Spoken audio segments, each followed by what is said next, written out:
Good morning, everyone. Welcome and thank you for joining us for the Committee on Affordability, Accountability, and Planning meeting.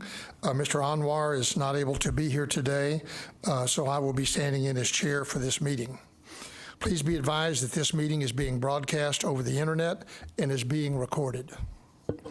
I would like to announce the appointment of our new student representative, Ms. Lauren C. McKenzie, who is joining us for the first time today. Ms. McKenzie is from Lubbock. She was appointed by Governor Greg Abbott in May 2019 and will serve as the student representative through May 31st, 2020. Ms. McKenzie is a senior at Texas Tech University, completing a Bachelor of Science in Human Sciences.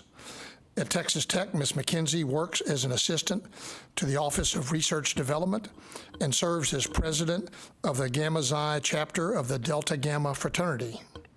She is an active member of the President's Gender Equity Council's Women's Leadership Initiative and Mortar Board's Honor Society. Ms. McKenzie was appointed as the Director of Political Affairs for the Texas Tech Student Government Association after serving consecutive terms in the Student Government Senate. Lauren, would you like to say a few brief words? Thank you. I am so excited to be here, very thrilled to be appointed, and I'm just really looking forward to listening and learning and hopefully contributing and representing students across the state. So I thank you all for having me, and I'm looking forward to a great year. So thank you all so much.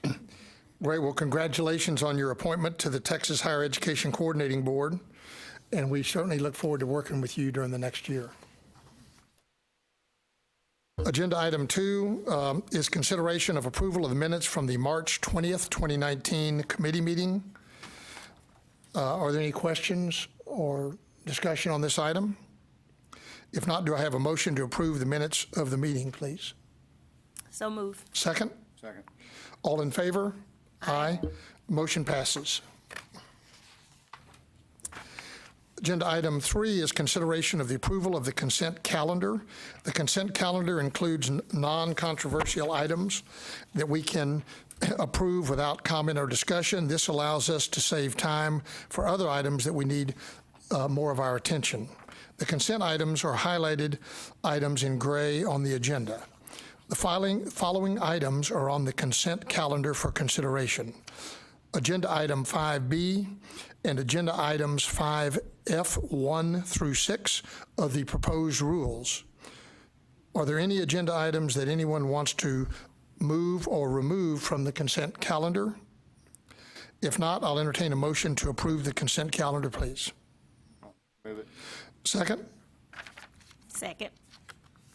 We have a motion and a second. All in favor, please indicate by saying aye. Aye. The item passes. Agenda item 4 is public testimony on agenda items relating to Committee on Affordability, Accounting, and Planning.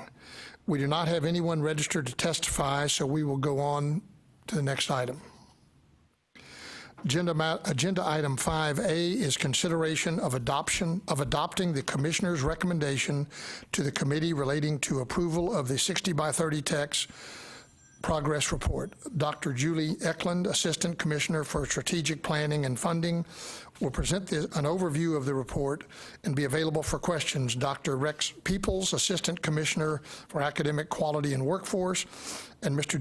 Gerald Booker, Assistant Commissioner for College Readiness and Success, will also be available to answer any questions. Thank you very much, Mr. Wilson, and good morning, board members. It's time again to present our annual progress report on the state's 4 60x30 text goals and their related targets and strategies. So I want to take you back to 2014. The Strategic Planning Committee worked with higher education, business, and community leaders from throughout the state to develop a plan with the following characteristics, and it looks like we've got a little issue on our slides there. I thought it was worth going back to those this morning. The committee really talked about having a plan that was concise and focused.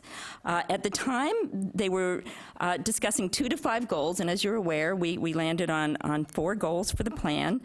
The targets and goals, the targets need to support the goals, and the targets and goals needed to be measurable, which they are. The plan has broad strategies.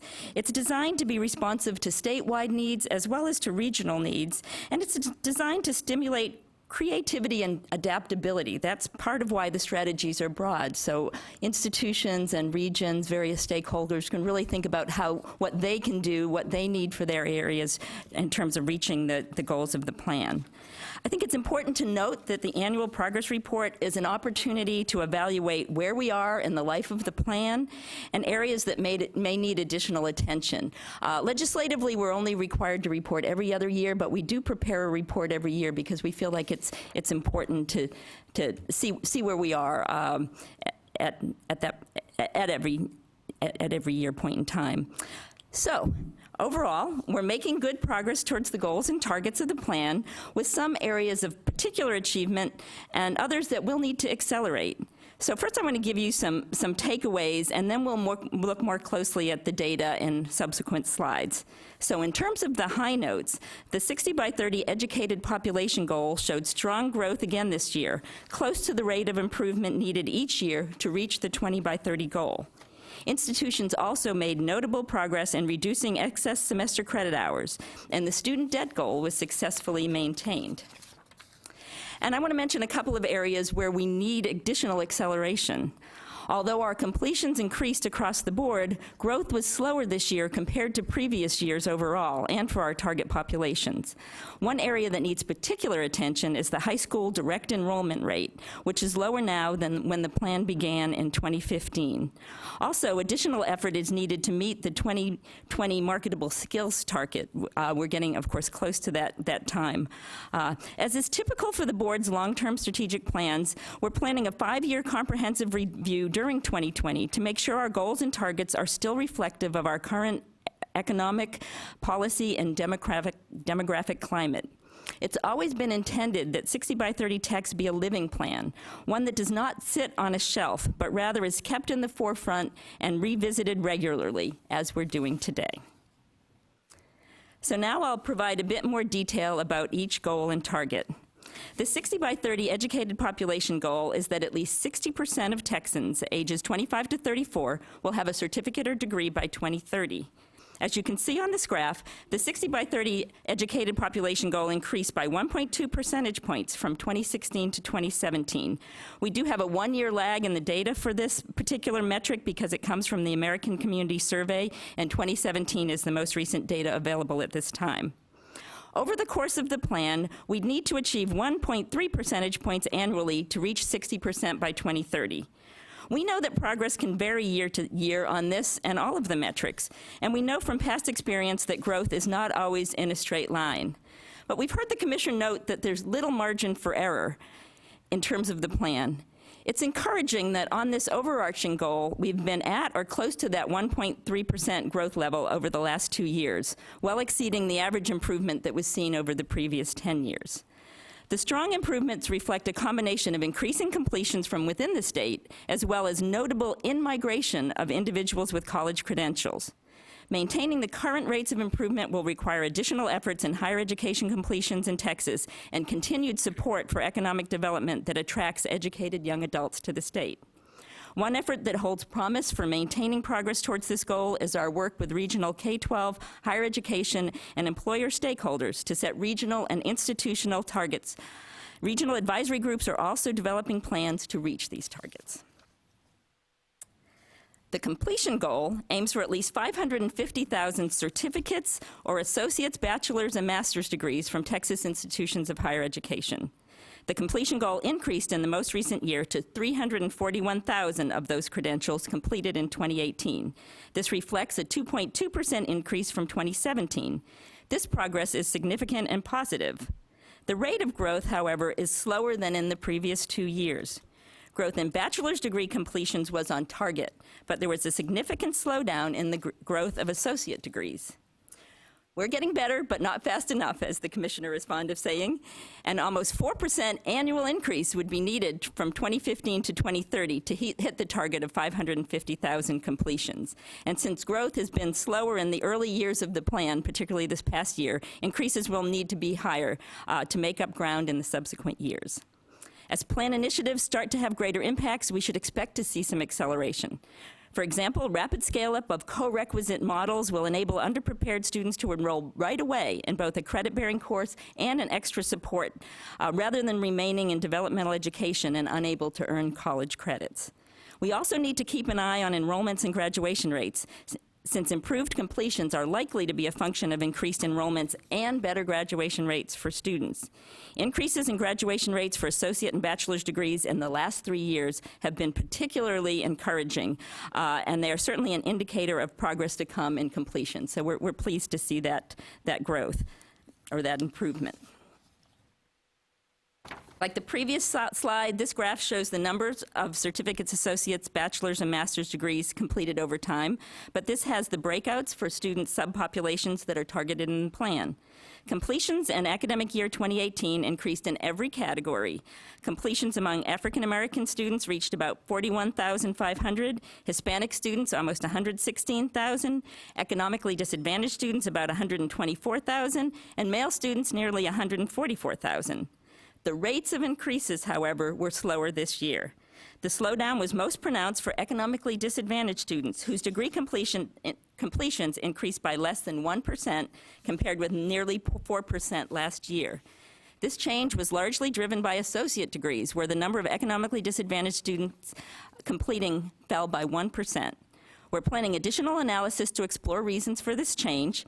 For example, changes in the economy can change both enrollment and completion patterns for economically disadvantaged students, and the number of students who are categorized as economically disadvantaged. Staff will want to take a closer look at the new Texas demographic projections also to understand progress towards the completion goal. For example, reaching parity in completions for Hispanic students is critical, and substantial growth in the Hispanic population is projected. In the newly released demographic center projections, however, this population is not growing as fast as predicted at plan inception, and several factors may be contributing to the change, including lower international migration overall, more international migrants now coming from Asia, a decline of immigrants coming from Latin America, and a slowing birth rate of American-born Hispanics. A better understanding of these demographic shifts and their potential impacts will help inform review of the completion goal and targets and fine-tune the strategies needed to serve this large, growing, and often underserved population in Texas. The next target under the completion goal focuses on direct enrollment from high school into college, and it's really into any type of higher education program at the certificate, associate, or bachelor's level. At under 52%, we're well short of our 2030 target that 65% of public high school graduates enroll in higher education the following fall. In fact, the current percentage has actually decreased slightly since the inception of the plan. The total number of high school graduates enrolling in college has increased every year. However, as the flat percentage indicates, it's not increasing as quickly as the total number of high school graduates. So Texas is much lower than top performing states like Massachusetts, and also trails other large diverse states like California and Florida in terms of the direct high school to college enrollment. In Texas, population increases as well as improvements in high school graduation rates are contributing to the large growth in the number of high school graduates. In order to keep up with this growth, K-12 and higher education will need to enhance the level of outreach and support to students, especially those who need academic preparation or are from underserved populations. The coordinating board supports outreach and advising efforts to students through Advise Texas and Gen Texas, and the agency also coordinates K-12 school district and college partnerships through the Texas Regional Alignment Networks, our TexREN networks, which help students enter higher education better prepared. Now I'm going to move on to the marketable skills goal. This goal is that all Texas graduates will have completed programs with identified marketable skills. The goal has two targets. The first is that by 2020, institutions will identify and regularly update descriptions of the marketable skills that students acquire in their program. And as the chart shows on the left, for 2018, 41% of institutions reported implementing a process to identify the marketable skills goals. To support these efforts, the coordinating board has been offering training on how to identify marketable skills, and we understand from institutions that they would like some additional support. To assist, we plan to convene another marketable skills conference, and we'll focus on this issue at the leadership conference this fall. The second target is that at least 80% of Texas higher education degree recipients will be found working and/or enrolled in Texas during the first academic year following graduation, so either found working or continued to be enrolled in higher education. As the table on the right shows, Texas has remained close to the target of 80% for the last 3 years. The student debt goal aims to ensure debt among graduates will not exceed 60% of the median student's first-year wage. This is an indicator that the debt is not greater than what the median student's income can reasonably support. Undergraduate student debt as a percent of first-year wage combines graduates from 2- and 4-year institutions. Texas has remained close to the 60% maintenance goal again, and in the most recent year of data available, which is for 2016, because we look at graduates and we need to track them out into the workforce for a full year. As you may recall, when we look at data for universities only, we average about 72% debt to first-year wage. For 2-year college students, it's closer to 40%. So, of course, that 60% is a median for all sectors. And we expect to see these differences given that 2-year college programs are shorter in length. Keeping tuition and fees low, state support for appropriations and student financial aid, institutional support for completion, and helping students to make savvy choices about course taking are all ways that we can help ensure debt levels do not rise above our 60% goal. The recent passage of legislation supporting Texas Works and opportunities for students to participate in paid internships is another effort that can support this goal. A related target is that no more than 50% of graduates will complete with debt. This measure has declined for a 3rd year in a row to just under 46%. The decline in student debt is positive news, as long as low and middle income families have sufficient resources to participate in higher education, and I should say the decline in the percent of students with debt. If people who need the resources stop borrowing what they need to be successful, or even choose not to attend, that could result in a lowering of this target, which would be of concern. So we monitor this target carefully. Obviously, we'd like the percentage to be low, but we want to make sure students are borrowing when they need to. Reducing excess semester credit hours is important for reducing the overall cost of students' education and the amount of debt they incur. Excess hours declined by 2 for associate degrees and by 1 for bachelor's degrees in the most recent year. And this would have cost the state almost $16 million in terms of state support, and students more than $50 million in a single year, for a total of more than $66 million. So those are savings that students or the state has seen as a result. I shouldn't say savings, but those are differences in funding and amounts that students have spent of a reduction of this of the semester credit hours. So that's really positive news. The yellow bars in the graph on the left show the decline in excess hours by associate graduates. Over 3 years, we've gone from 28 to 24 hours, and the blue bars show the decline in excess hours by bachelor's graduates from 14 to 12 hours. So overall, the number of excess hours statewide in 2018 was 16, and that's shown in the table on the right.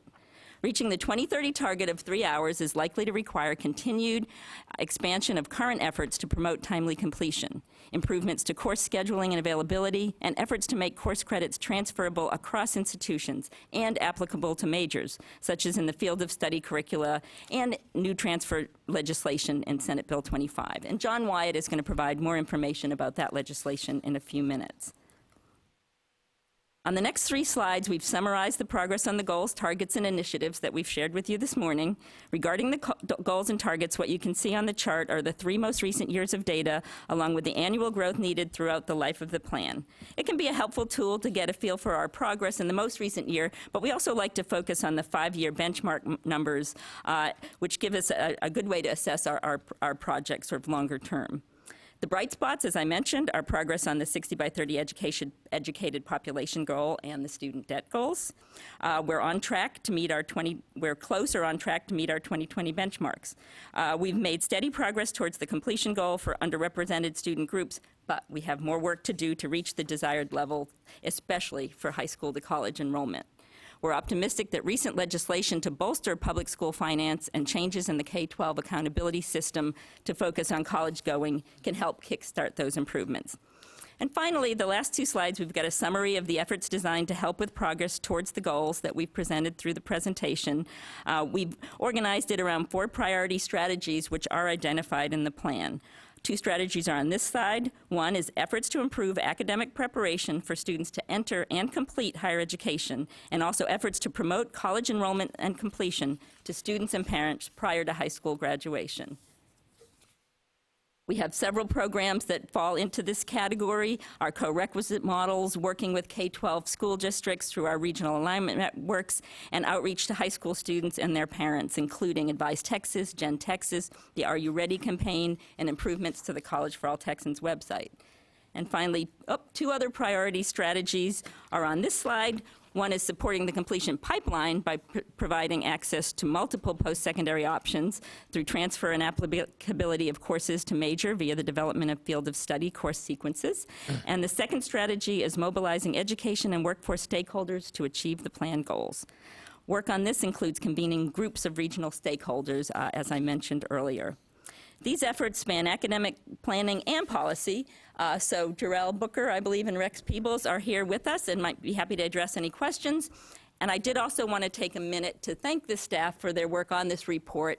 We have a new staff member who headed up the efforts to pull together the material, and we much appreciate those efforts, as well as all the additional staff who participated in writing the report and developing the presentation. Actually, Jarrell Booker isn't here today. he's not. I was invited to a Lumina Foundation meeting related to our Grad Techs program, and I asked Jarrell to go up there so we would be represented, and actually Jose Rios from our staff is as well, so that's an opportunity. We're pursuing funding from Lumina. So we can answer questions you might have wanted to ask Jarrell, I believe. Great. It's great that we track this every year, because it's these small steps that give us a heads up as to how we're doing. And if we wait too long to see the results, then we don't have time to recover. The high school direct enrollment rate. Yeah. Can you put your finger on any single item that's causing that? Are we just having more high school students Well, graduation rates are certainly improving, but we want to make sure we're able to increase the rate of enrollment as well. And I think there's a number of things that could be a factor. Certainly you can look at the economy. You might have students who are able to get jobs out of high school and might not understand the importance of getting additional training. Hopefully those students will come back to us at some point. But we have done some deeper dives to look at this. I think it's encouraging that some of the new accountability metrics for our K-12 system are really focusing on college enrollment, whether it's for workforce certificates or students seeking degrees. So I think that's hopefully promising for the future. Do you think that because the economy's doing better, kids see that they can get a job, right out of high school that pays okay, and maybe they don't need to go to college? Is that kind of the thinking? Well, that's certainly something when we look at the period when we were studying this during the recession, we did have higher percentages of students going on. The economy can be connected, especially with our community college enrollments. We do see a connection when the economy is very strong. Sometimes we see slowdowns in terms of those enrollments. So that might be one factor, but it is, of course, is very important for us to try to increase these rates. Yeah. A small part of it, I think it's small, would be students who take dual credit and complete associate degrees in high school and choose not to go on. I think that would be very small. My larger concern is, as you know, over the last several years, there's been a lot of questioning about the value of higher ed in the media, the return on an investment, a lot of talk about the debt. The debt, we don't like to see debt, but what you read about in the papers and hear on the news is much higher debt than we actually experience for most of our students. And so I think it would be helpful if we could find a way to do some analysis of what students are actually thinking. At the beginning of Closing the Gaps, we actually did an analysis. The board believed that people didn't realize the value of going to college. And we discovered they did, but what they didn't understand was that there was money to help pay them for that. And so the board shifted its campaigning to focus on that, and I think we need to do something now to discover what students are actually thinking, what their parents are thinking. We can do some data analysis, and I think that will be helpful, but I think there may be more that we need to do beyond that, that we may not be able to capture with our high school data. Yes, sir, Commissioner. Well, Mr. Wilson, I'm as concerned about these data as you are. I've talked to Commissioner Morath at the Texas Education Agency about this issue a number of times. I know he's one of his top priorities is to send more students from high school to college, and he's embraced 60 by 30 Texas. As Julie just said, he's embedded more accountability measures related to 60 by 30 Texas in the K-12 accountability system. I really think, and this is something I promised to do before I step down, but we need to develop a plan jointly with TEA about how to address this issue, about what we do to get more kids to go directly to college out of high school, because we're not going to come close to hitting our goals at 60 by 30 Texas unless we improve this dramatically. I'm going to call Morath today and tell him we'd like to set up a meeting between senior staff here and senior staff there and talk about coming up with a specific plan for improving direct to college access from our high schools in Texas. But this is a very troubling number for me. Yeah, well, we're all in this together, so Yeah. it's important that we, join hands and figure out, are there any areas across the country where their rates are improving, or are there certain programs they have? I wonder, is there any merit to studying, kind of best practices to see what others might be doing to, because it is, it's a hard thing to get your arms around to figure out. It is. The thing that's most troubling is how far behind we are. Julie, the highest achieving states, they send what, 65 to 70% of their graduates to college? That gap of 13 points, that's huge. Right. You replicate that over time. And you're talking about a difference of hundreds of thousands of well-educated young people prepared to compete in a very strong international marketplace. We've got to do something dramatic here. I'd just like to add, what Raymond mentioned is the most important. There's this huge gap to begin with, but my understanding is there's a slight dip in other states as well. And so there's something else going on. I think part of it is related to this less embrace of higher ed than there used to be. And I will mention, we do have students who return or who go to college later. Let's not forget them. But we know from the data that if you go directly out of high school, you're much more likely to graduate for a number of reasons. One of those is the older you are, the more risk factors you have, you're more likely to be in debt, you're more likely to have a family to take care of. It's much more economically challenging when you come back. Not to mention, you may have forgotten what you've known. The commissioner has mentioned before, even in terms of developmental ed, someone may have been high school valedictorian, but doesn't go to college until they're 30, that they have forgotten their math and various other things. So it's really important to get that initial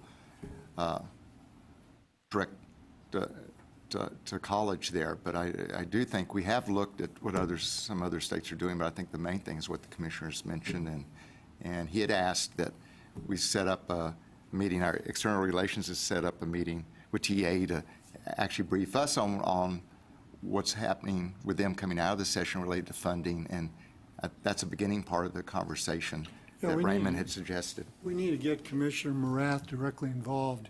I think that given what we've heard this morning, I think we really need to intensify our efforts in two areas. As I just said, more straight out of high school college enrollees, and really ramp up Grad Texas. that's one thing that wasn't directly mentioned. You know, Grad Texas is the thousands and thousands of students who started college but haven't finished. And the state's invested millions of dollars in them. They've invested millions of dollars in themselves. And in fact, we have a kickoff meeting for our consortium, our new consortium, on July 2nd to get that moving along. And we did get some funding, as you'll hear later, from the legislature to help with that. And there is one foundation that we've been working with for a year that it looks like we may be able to get a similar amount of money from them. Plus, Raymond's still working with other people in the rest of the country. As I think most of the members of the board know, I was in New York Monday and yesterday, met with 3 foundations about supporting primarily Grad Texas and supporting our Affordable Baccalaureate initiative. And I felt very, very positive about 2 out of the meetings. One of the meetings, there's been the president of the foundation resigned, I think 10 days ago, and there's nothing likely to happen there until they appoint a new president. But 2 out of the 3 foundations were very interested in what we're doing. I think we'll be able to craft proposals that they'll support. And how much money are we looking for? Well, I think it varies. It could range anywhere from $300,000 to $500,000 for those 2 foundations, maybe even a little bit more for one of them. I don't want to name them until we get to. And are we looking for matches to where we put in some money and then they would match? I don't think we can match with. No, we can't, but in addition to what Raymond's saying, we have another foundation, we shouldn't mention it. We think we're close to getting 300, 350 this summer. So between all of them, hopefully we'll get, and At least the $1 million. legislative funding, yeah. I say another positive development during the session is that we did get money so that we can acquire national student clearinghouse data on an annual basis to find out the students who are leaving Texas to go to higher education in other states. And we had the data a few years ago and discovered the percentages hadn't really changed, but I think because we're going to be monitoring this target, so closely, it will be very helpful now that we receive those funds, so we'll have data about who's leaving the state as well for higher education. Yeah, I mean, the worst of all is we have a Texan who leaves and goes and gives someone else the credentials by graduating over there. Yeah, I mean, it's always been important, of course, the target itself targets those students who stay in Texas for higher education, but it is important to understand what's happening with patterns outside the state as well. And so we're appreciative of that, and I think TA is also very interested in those data. And we may be covering it later, but in anticipation of the next legislative session here, is there anything we can be preparing that, as an ask in the next session for support of programs and stuff, since we are seeing the data slipping a little bit. So just, we may be covering that as far as, later about, where we, programs that we really feel we need to ramp up. Well, we certainly plan to look at the data more carefully, and so, of course, that's going to be part of our conversations. Great, thank you. We could ask our agency SAGE, John Wyatt, about his forecast for what the 2021 session is likely to be like. They just did it last week. It never ends, John. Let me reiterate it again. I do think we need to at least consider whether we need a similar public awareness campaign as we had with college for closing the gaps, making people aware of how they can pay for college, because they just may not be aware of that any longer. And so I think that's worth some discussion. Great. Any other questions? Yes, Dr. Eklund, our new student regent, and I, Lauren, we're talking about, she asked a great question about the marketable skills, and you brought that up. And you brought up that we're doing some conferences or had a conference. How obtainable is that information for the stakeholders? And you mentioned that's one area we're going to continue to educate people on. Yes, we, I think, do a good job providing information to the institutions about our marketable skills conferences, and the leadership conference, I think, is very well attended, and we plan to have a particular focus there on the marketable skills. Some institutions have done very well and have already completed the process. The target for them to develop the process is 2020. I think there are some that are still trying to fully understand and do that work, so we want to make sure we're there for them to provide the assistance they need. Let me comment. Complete the process could suggest that they're done once they do it. They're not. And so part of the process they're developing is how they keep the skills up to date. And that's one of the more challenging factors. Julie did mention the workbook developed with funding from the Texas Workforce Commission, which is a career readiness handbook, which is developed for students. We've worked with institutions on that, which is something that students in the future can get.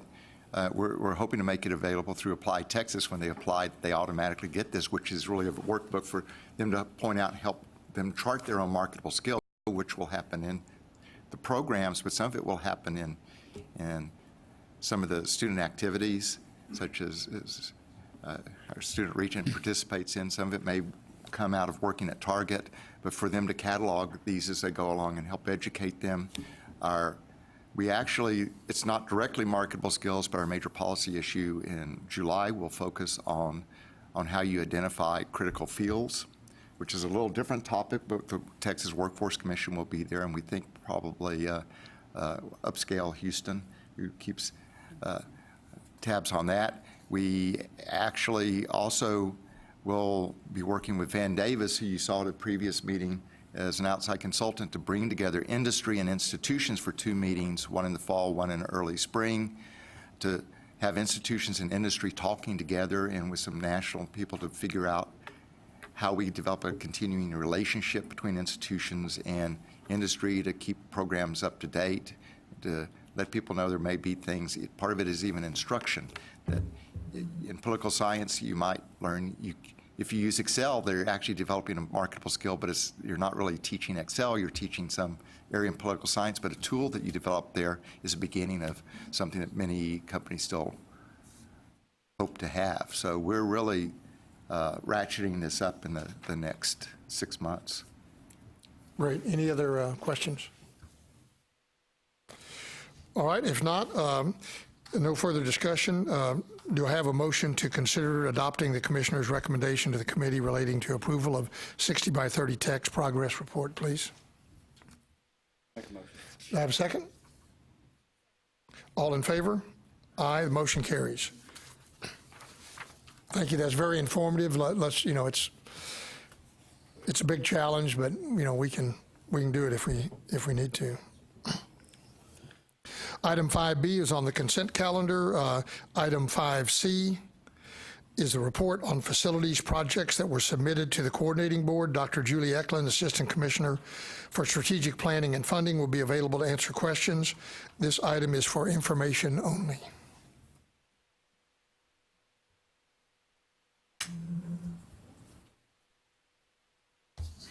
Yes, there are no questions. No questions, so we'll move on to agenda item 5D is an overview of the outcomes of the 86th Texas legislative session. Mr. John Wyatt, Director of External Relations, will provide a presentation and be available to answer questions. This item is for information only.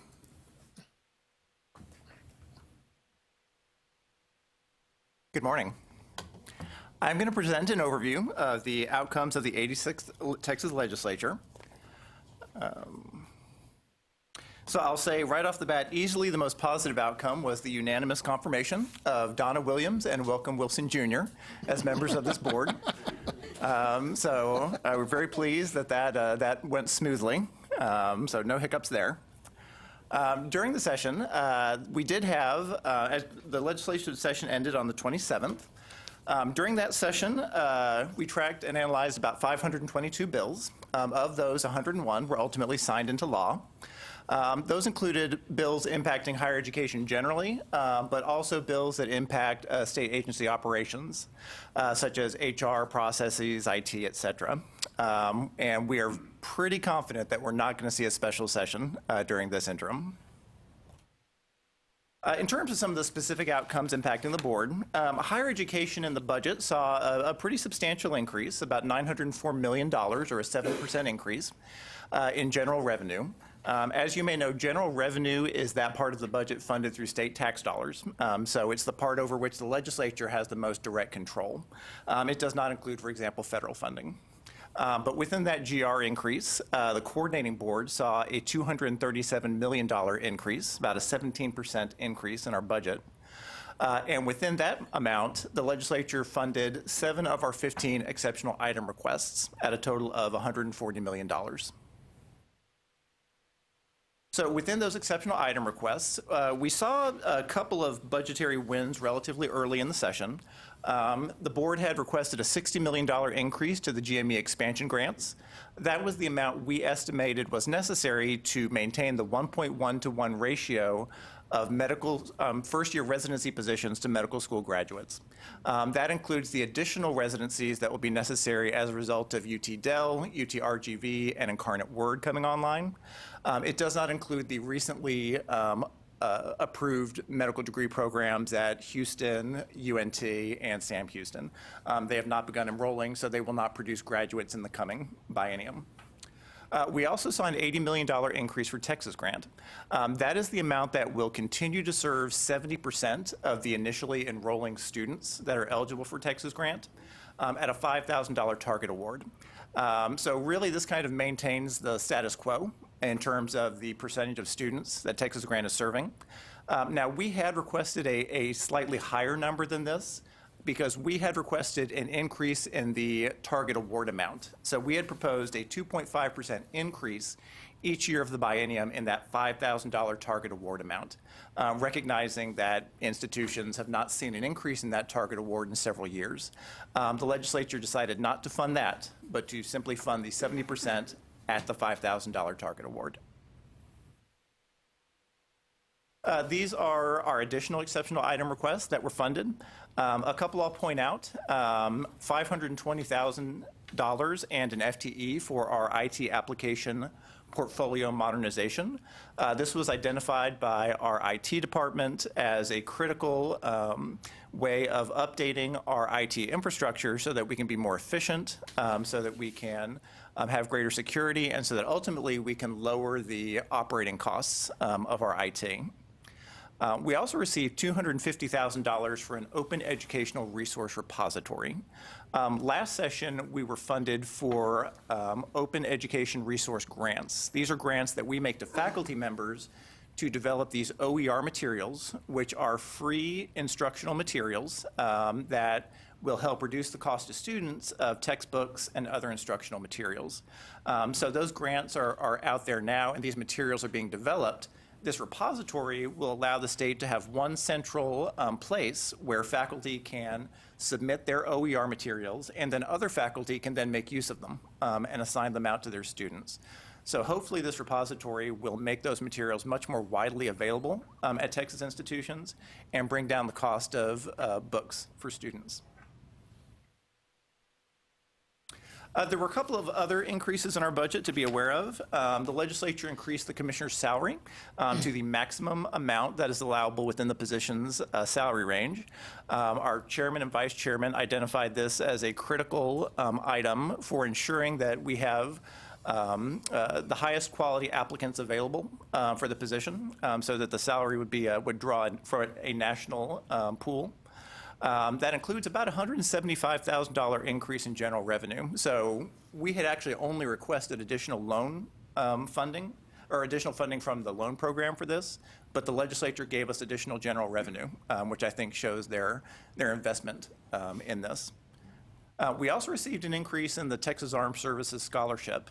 We had not requested additional funding in our LAR, but Foundation Chairman Neil Adams was very passionate and argued for an increase to get the award amount up to $10,000. Currently, it's only about $4,000. So the legislature did approve that additional funding to increase the award amount. Next, I'm going to talk about riders. As you may know, riders are the part of the budget that more specifically direct how we're to spend the funding we're appropriated. There was a change to our professional nursing shortage reduction program rider. It requires us to set individual targets for nursing programs to achieve. Currently, those targets are set across the board. This will require us to work with those programs to set targets based on their individual circumstances. It also requires us to study PNSRP generally and make recommendations regarding how the program, as well as other programs that support addressing the nursing shortage, can be made more effective. And we are to work with a stakeholder group in coming up with those recommendations. There were several contingency riders in the bill. Contingency riders are bills that appropriate funding, but only if certain legislation is finally enacted. And all three of these bills listed here were enacted, so we will receive this funding. We had a contingency for SB 11. That contains the effort to increase funding for mental health care for at-risk school-age children. So we were actually appropriated $99 million on behalf of the Texas Child Mental Health Care Consortium. So that consortium will be composed of the state's HRIs, the coordinating board, HHSC, and others, and will make decisions about how to allocate that funding to support mental and behavioral health for children.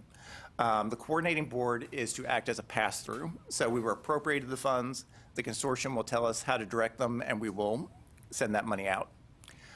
We also received $4.2 million and 2 FTE for the Peace Officers Loan Repayment Program.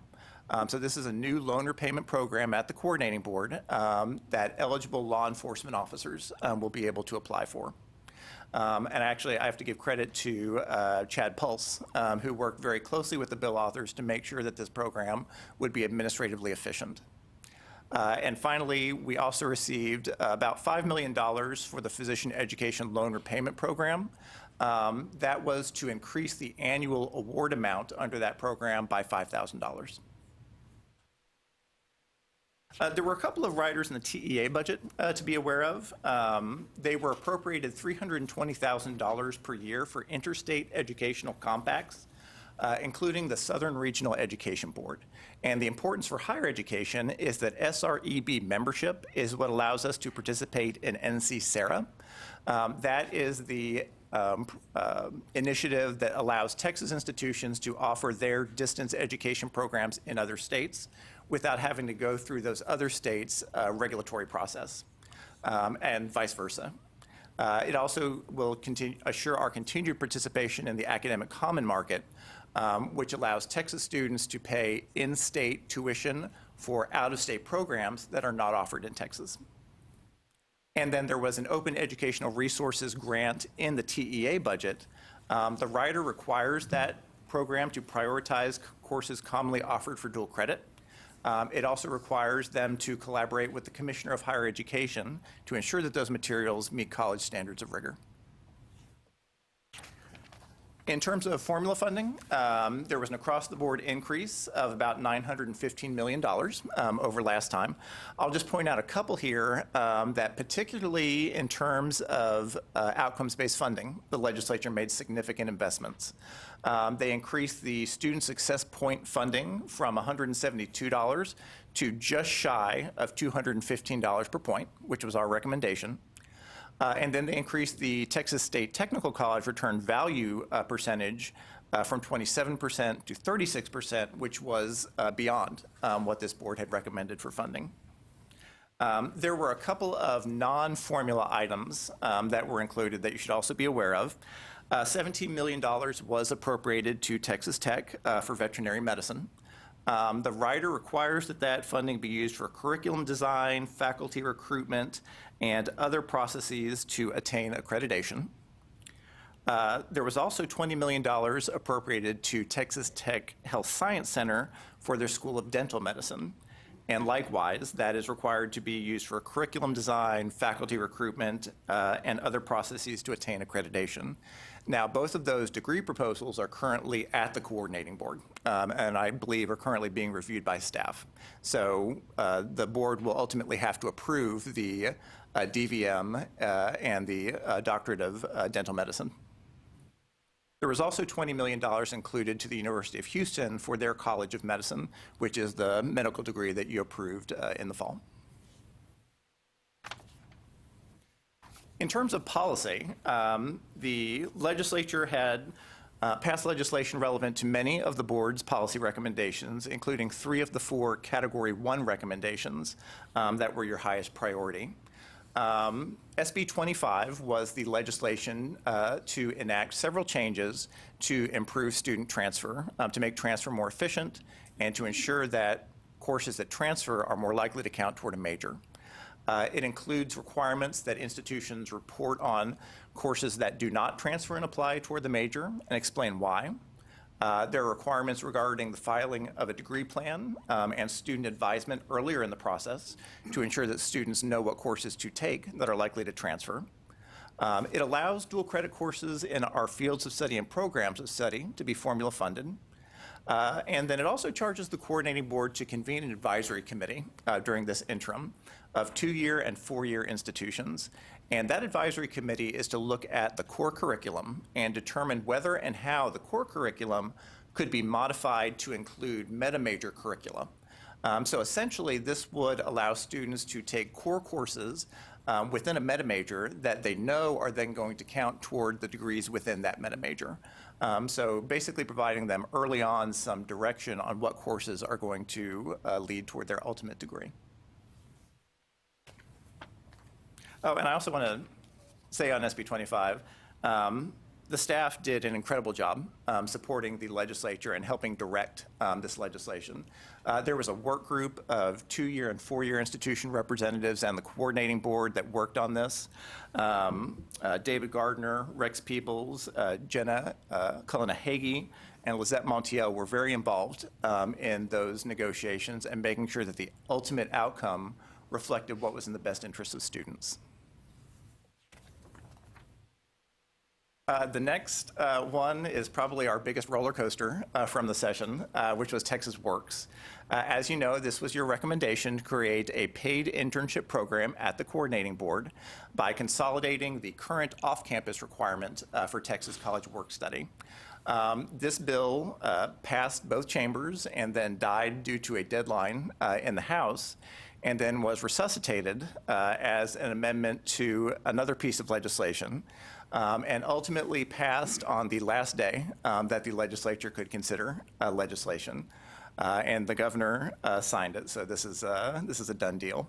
But the importance of Texas Works is it builds on the governor's tri-agency workforce initiative to ensure that students will have access to meaningful paid internship opportunities. The coordinating board will be able to, through our rulemaking, ensure that these are high-quality positions, that they're diverse positions across the state, and that students will be able to attain marketable skills through these internships, as well as being able to better afford their education through the salaries they will draw. On the graduation supplement, you may recall the recommendation the board adopted was that a portion of formula funding for universities be allocated based on graduations of non-at-risk and at-risk students. It became clear during the session that that was not the direction that the legislature was going to go. So we worked with legislators to come up with an alternate approach. And ultimately, what was enacted was a requirement that funds in the Beyond Time account, that is a now defunct account that was previously used to fund the Beyond Time program, about $130 million in that account. Legislation was enacted, SB 1504, that says that those funds must be used by institutions to support initiatives that increase graduations among at-risk students. Things like intrusive advising, tutoring, academic support, and other methods that are demonstrated to increase graduations among at-risk students. So that was passed. What we're going to have to, speaking of next session, what we're going to have to focus on is getting those funds appropriated. So the $130 million must be dedicated for this purpose, but we have to actually get it appropriated and to the institutions next session. Now, SB 1504 did include an extension of the account. Previously, the account was to be abolished next year, but now the account will continue to exist through 2024. A few more to note. You had a recommendation regarding the student loan program, increasing the amount that the coordinating board could request per issuance for private activity bonds. What the state did was basically rewrite the entire private activity bond code. Senator Lucio convened a stakeholder group of housing authorities, the coordinating board, higher education authorities, and others that utilize these bonds to determine how can we more efficiently allocate private activity bonds across the state. And the final product included everything that we had wanted out of this. It increased the amount that we can request per issuance. It will allow us to get what we need earlier in the process. And most importantly, the greater efficiency that we will realize due to these changes will save the loan program about $4 million per year. And that's money that can be used to keep the rates of our student loans low. I have to give a lot of credit to Assistant Commissioner Ken Martin on this one. He was deeply involved in the drafting of this legislation, working with the stakeholder group, and ensured that what ultimately passed did so overwhelmingly.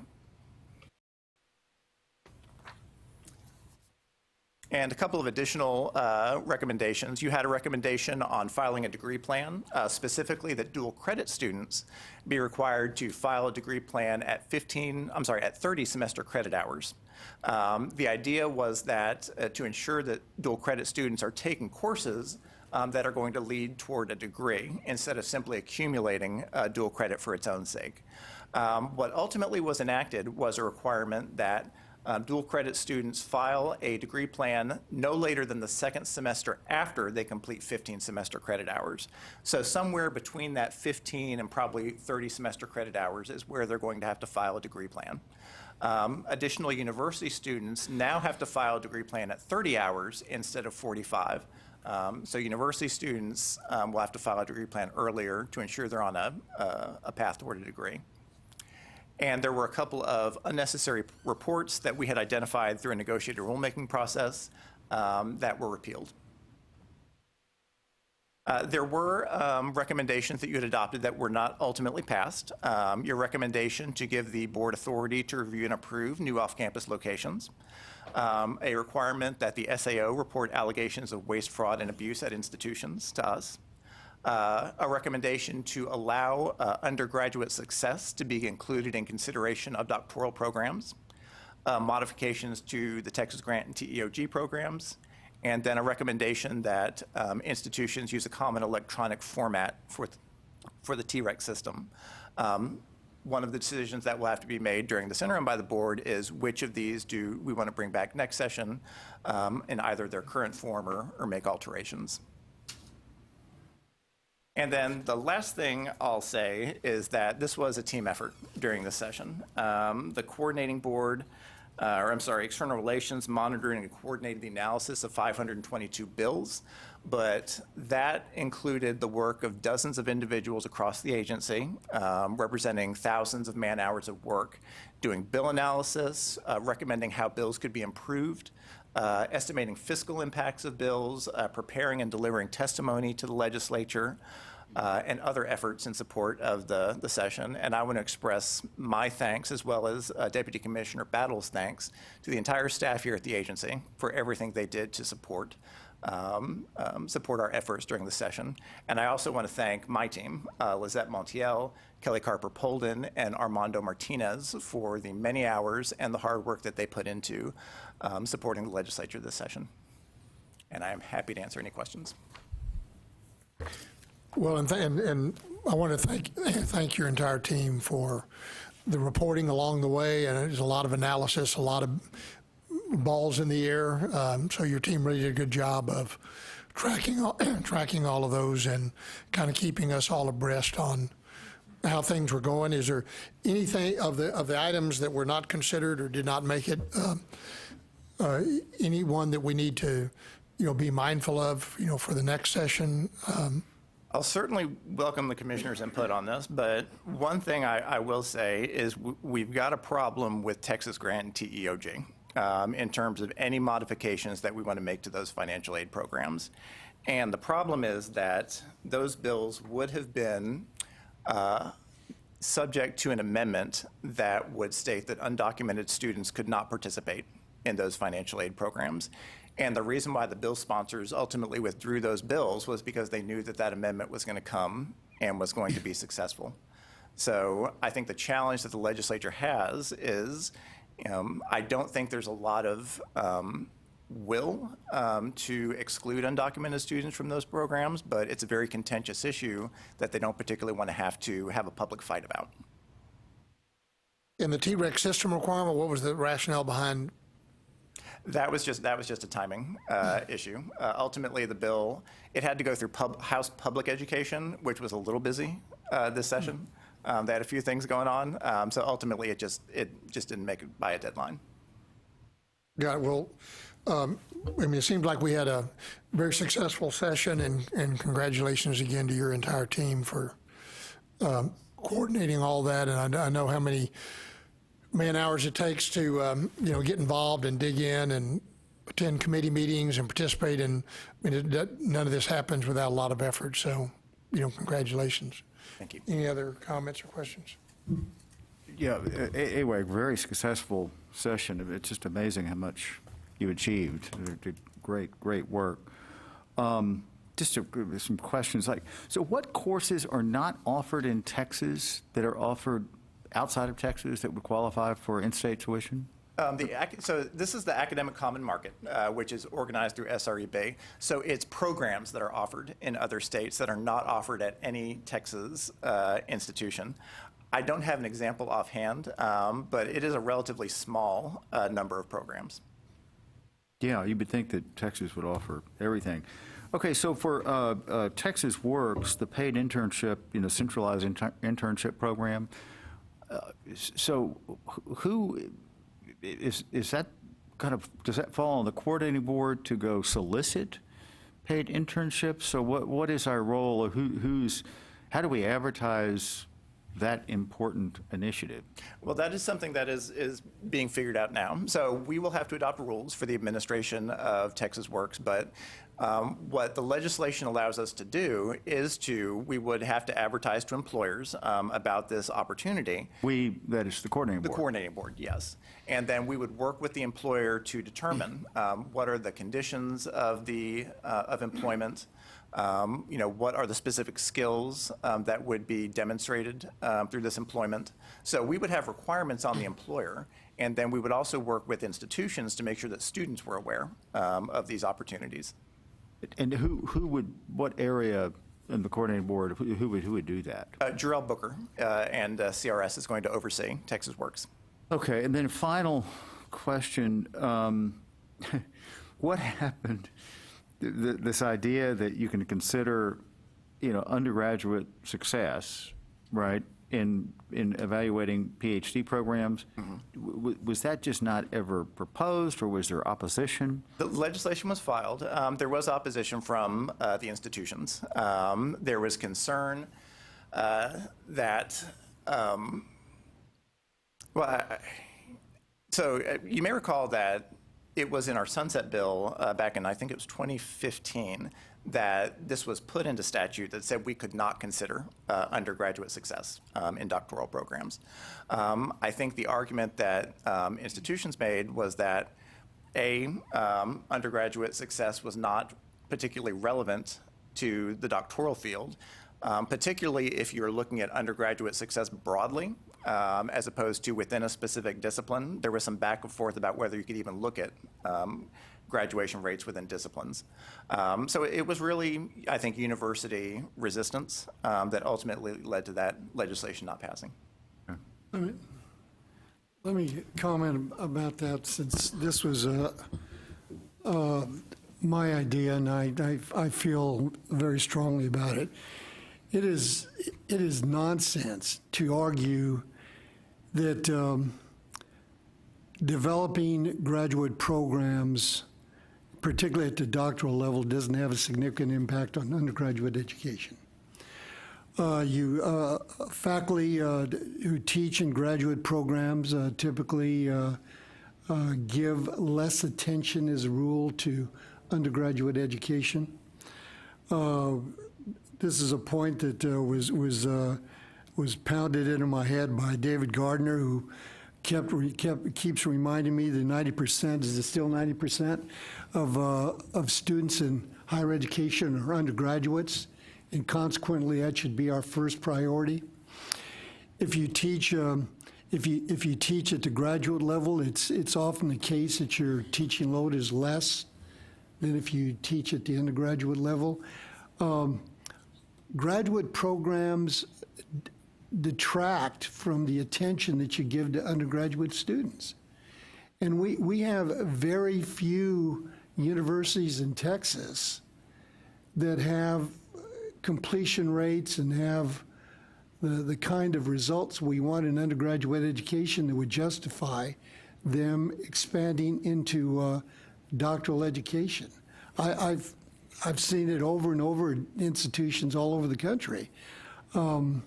So my recommendation, and this was our general principle, that institutions whose 6-year graduation rates were lower than the state average should not propose doctoral programs unless there was some very compelling circumstance, a big corporation moving into a particular part of the state, and they said, we're not going to do this unless the local university can offer doctoral programs in civil engineering, electrical engineering, whatever.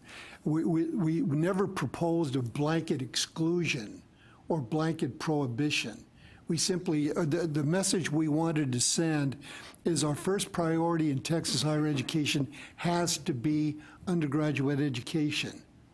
And that if you don't have 6-year completion rates that are at least at the state average, then you ought to focus on that before you start expanding into doctoral education, absent a very compelling reason. And I feel very strongly about that still, and we haven't been able to win that fight, but I think it's worth submitting, worth proposing the same legislation next session. Just add one clarification. Does the commissioner had agreed at the time that in that calculation we would exclude UT Austin and Texas A&M, so that because their grad rates were so much higher than everybody else, and so it was the grad rate for the remaining institutions. So it was lower, so the threshold wasn't quite as high as it might have seemed. All right, any other questions? Or yes, ma'am. John, I had a question on the open educational resources, the repository. Is it going to be maintained at individual institutions, or is it cloud, web-based, or? I don't know the technical specifics of it. It will be one repository, and my understanding is that we're looking to actually work with an existing vendor of OER resources to be able to have something through them. So it will not be campus-based. It will be a single state OER repository that then faculty from any Texas institution could make use of. Okay. And then my second question was around the Texas Military Scholarship. How does that impact, if at all, Hazelwood? They're not directly related. So TASP makes awards to students who commit to going into ROTC or another officer preparation program at an institution and then serving in the military. So Hazelwood is for veterans. So they're pretty exclusive in terms of the population that they're serving. It was interesting, during the session about what didn't really get discussed or passed. There was really no conversation about Hazelwood during the session. I think, they've had that fight in the past, and I don't think anybody wanted to have it again this session. There was also, there was an effort to pass, for example, tuition revenue bonds during the session. That actually passed the House, but then didn't go anywhere in the Senate.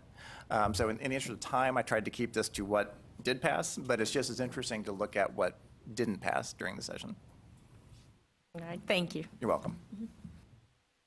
Great, any other questions? I just, Mr. Wilson, I just wanted to also tell John congratulations and your staff and keeping us, the board, informed on everything that was going on at the time, because it was very, very timely in the information. But thank you all very much. We appreciate all you do, not only for our agency, but for higher education and the students and the families of the state of Texas. Very important. Thank you. Great. Thank Lauren? you, Fred.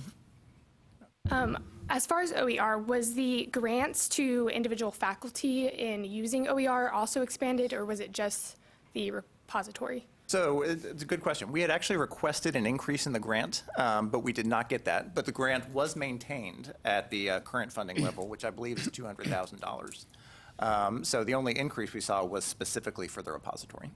Thank you. Great, thank you, everyone. Again, this item was for information only. We'll move on to agenda item 5E, is consideration of adopting the staff recommendation to the committee relating to the report on the Texas Grant Program. Dr. Charles W. Pulls, Deputy Assistant Commissioner for Student Financial Aid Services, will present the report and will be available to answer any questions.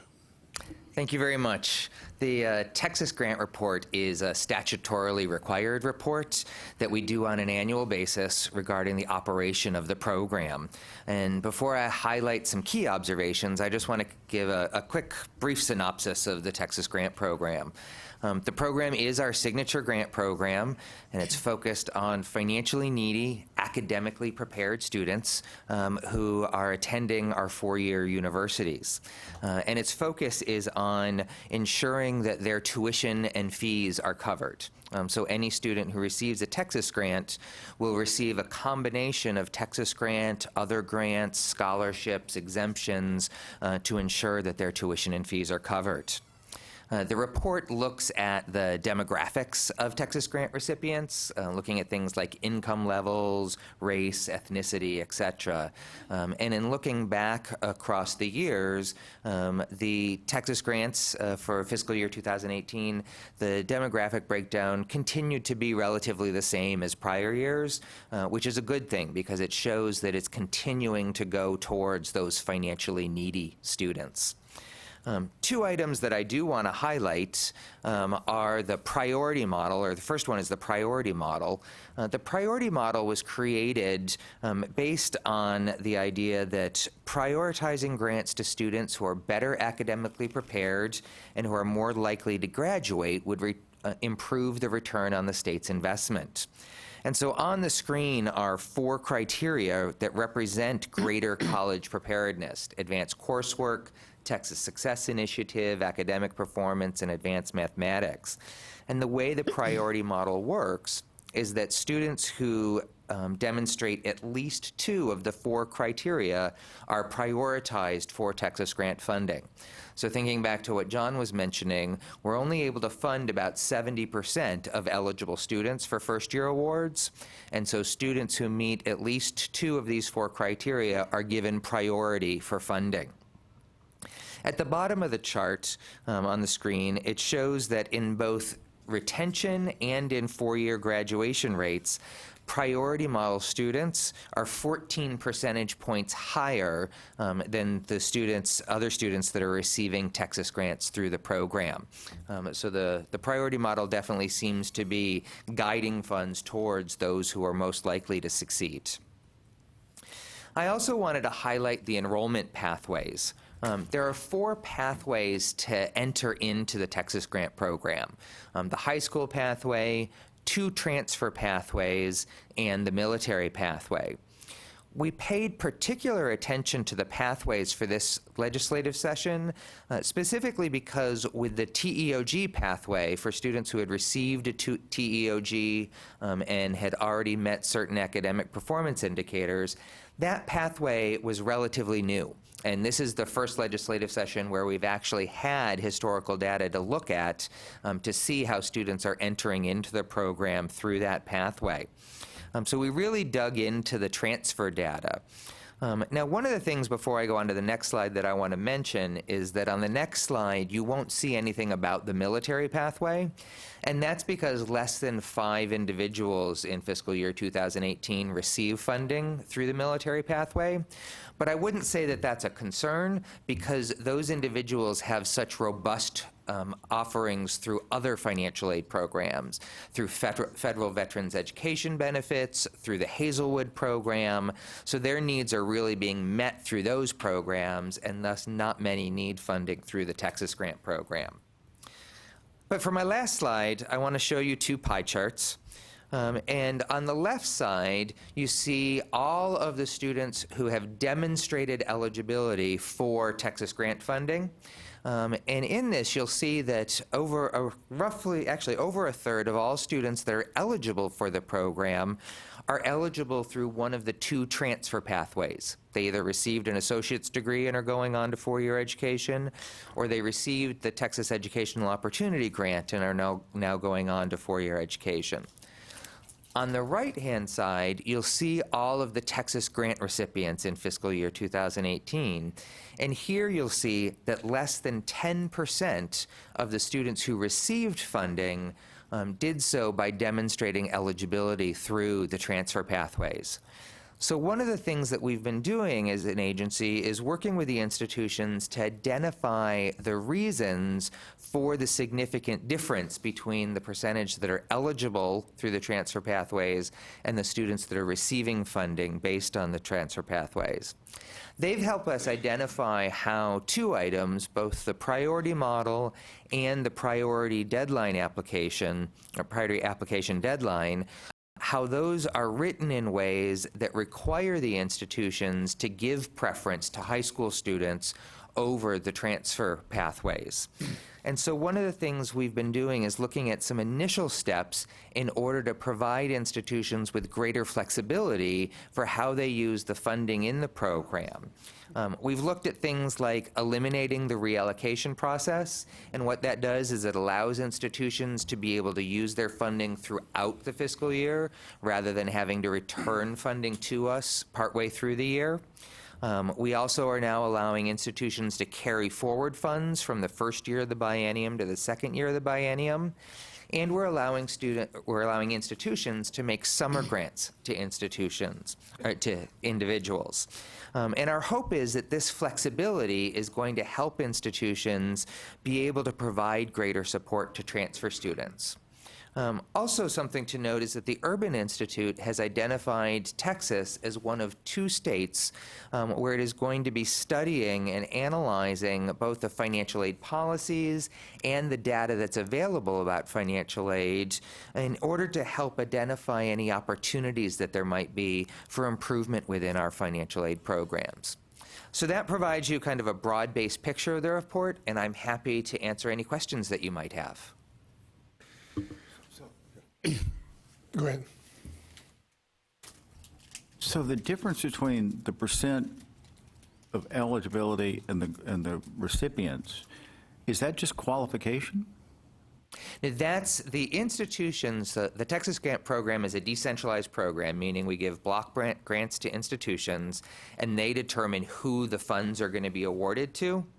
And so in their decisions as to, of all of these eligible students, who are going to receive the funding is going primarily to students who have demonstrated through the high school pathway. One of the things that institutions have identified for us is that part of this is due to the priority application deadline. So students who apply, who submit their FAFSA by January 15th are given priority over other students. High school students tend to file their FAFSAs much earlier than transfer students. High school students are doing the whole application process during the fall of their senior year, and so they tend to meet the priority application deadline, whereas transfer students tend not to be going through the application to transfer to another institution until well into the spring semester. So they may not file their FAFSA by the application deadline, so it gives preference. So the difference is not, the eligible is eligible and qualified, right? They meet the 2.5 GPA in 24 Right. hours. So it's just a kind of a procedural hiccup. Right. The eligible is students who are meeting the eligibility for a first-year award. And so on the left, you have all the people who've demonstrated eligibility. On the right, you have that kind of 70% of those people we fund. And so how do those people break out? Particularly, you can use, looking at the transfer TEOG pathway, of all the students eligible, 8.1% of them demonstrate their eligibility through the TEOG pathway, but of all the students that are receiving Texas Grant, only 0.4% of all Texas Grant recipients came through the TEOG pathway. Yeah, that's a concern, you know, especially, I mean, because you put all this effort into transfer of courses, and if these kids don't have the money, well, then it's not really relevant, right? Because they can't get the grant because they're not awarded. Anyway, that's a nuance I have to think about a little bit. Thank you. Any other questions? If not, I'll entertain. Oh, sorry. I just wanted to make a comment about the Texas priority model. Before we introduced the Texas priority model, what we did was if students met the need criteria for Texas Grant, and there were more eligible students than there was funding, what campuses did was essentially a lottery system.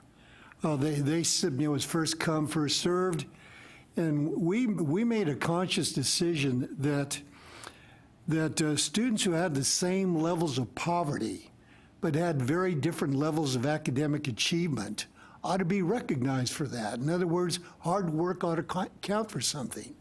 So if you had, let's say you had a zero estimated family contribution, but somebody had a 4-point GPA and taken 5 AP courses and had done all kinds of other remarkable things, and another student had a zero family contribution, but had done none of those things, had a 2.2 GPA. We said, we've got to recognize the students that have put the hard work and have not only have overcome financial challenges, but they've also done very well academically. And these numbers, this is the first year for which we have these numbers.